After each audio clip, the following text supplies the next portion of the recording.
that is sentence of death. মানবতা বিরোধী অপরাধে শেখ হাসিনাকে মৃত্যুদণ্ড দিয়েছেন আন্তর্জাতিক অপরাধ ট্রাইব্যুনাল। রায়ে ট্রাইব্যুনাল বলেছেন, শেখ হাসিনা সহ ৩ আসামির অপরাধ প্রমাণিত। এদিকে মৃত্যুদণ্ডপ্রাপ্ত শেখ হাসিনা ও আসাদুজ্জামান খান কামালকে হস্তান্তর করার জন্য ভারতের প্রতি আহ্বান জানিয়েছেন অন্তর্বর্তী সরকার। রায় ঘোষণা করার পর পররাষ্ট্র মন্ত্রণালয় এক সংবাদ বিজ্ঞপ্তিতে এই খবর জানায়।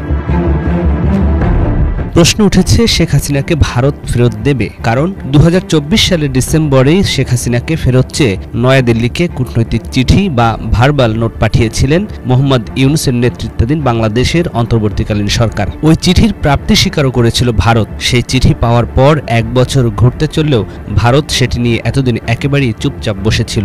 কিন্তু এবারে হয়তো তা নিয়ে মুখ খোলার জন্য তাদের উপর চাপ বাড়বে। তাই বলে কি তারা শেখ হাসিনাকে ফেরত দেবে? প্রত্যাবর্তন চুক্তিতে কি আছে?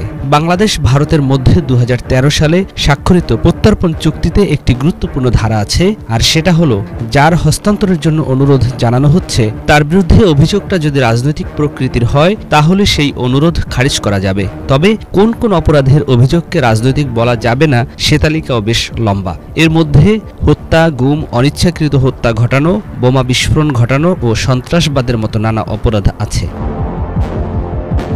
এখন শেখ হাসিনার বিরুদ্ধে যেসব মামলা রুজু হয়েছিল তার মধ্যে হত্যা, গণহত্যা, গুম ও নির্যাতনেরও নানা অভিযোগ আছে। ফলে আপাতদৃষ্টিতে এগুলোকে রাজনৈতিক বলে খারিজ করা কঠিন। তার উপর ২০১৬ সালে যখন মূল চুক্তিটি সংশোধন করা হয় তখন এমন একটি ধারা যুক্ত করা হয়েছিল যা হস্তান্তরের প্রক্রিয়াকে বেশ সহজ করে তুলেছিল।